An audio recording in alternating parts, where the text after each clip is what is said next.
यहां बताया गया है कि के रेखाखंड यानी कि लाइन सेगमेंट जे एल का मध्य बिंदु यानी कि मिड पॉइंट है।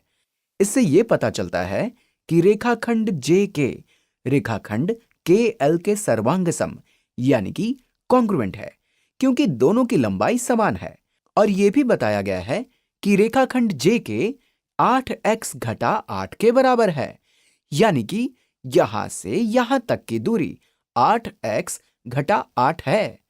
और यह भी बताया गया है कि रेखाखंड के एल 7x घटा 6 के बराबर है, यानी कि इसकी लंबाई 7x घटा 6 है। तो ये लंबाई 7x घटा 6 है। के मध्य बिंदु है, इसलिए जे के की लंबाई के एल की लंबाई के बराबर होनी चाहिए। जे एल की लंबाई पता करने के लिए हमें पूरी लंबाई पता करनी होगी। अगर हम x का मान जान ले तो हमें पता लग जाएगा कि ये लंबाई और ये लंबाई कितनी है, और फिर हम किसी एक लंबाई को दुगना करके या दोनों लंबाइयों को जोड़कर इस पूरे रेखाखंड की लंबाई जान सकते हैं।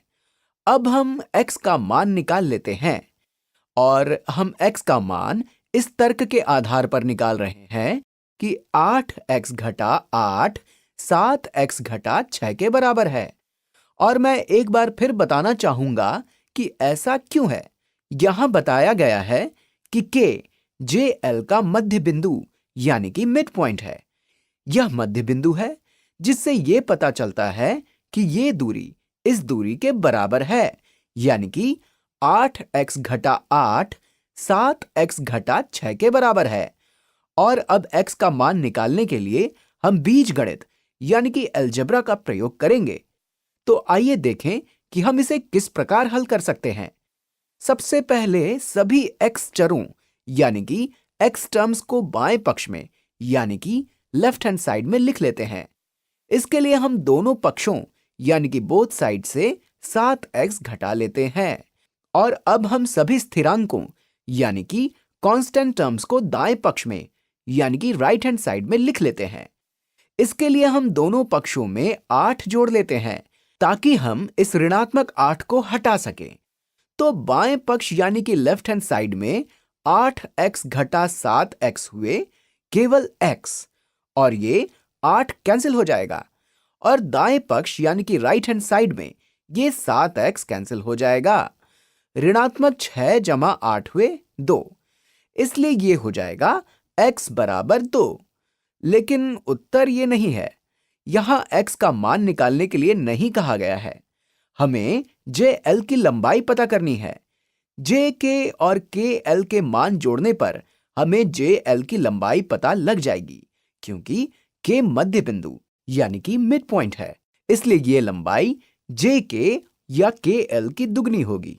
हम दोनों में से किसी भी समीकरण में x का मान रख सकते हैं। अब हम जे के की लंबाई जान सकते हैं। हमें पता है कि x का मान 2 है, इसलिए ये हो जाएगा 8 गुणा 2 घटा 8। 16 घटा 8 हुए 8। हम जानते हैं कि जे के और के एल की लंबाई बराबर है, इसलिए के एल की लंबाई भी 8 है। और इस पूरे रेखाखंड यानी कि सेगमेंट जे एल की लंबाई 16 है। और अगर आप अपने उत्तर को जांचना चाहते हैं तो आप इस दूसरे समीकरण यानी कि इक्वेशन में x का मान रख सकते हैं। 7 गुणा 2 हुए 14, और 14 घटा 6 हुए 8। आप देख सकते हैं कि इस समीकरण में भी x का मान रखने पर रेखाखंड यानी कि सेगमेंट के एल की लंबाई 8 ही है। 8 जमा 8 हुए 16। तो इस प्रकार जे एल की लंबाई है 16।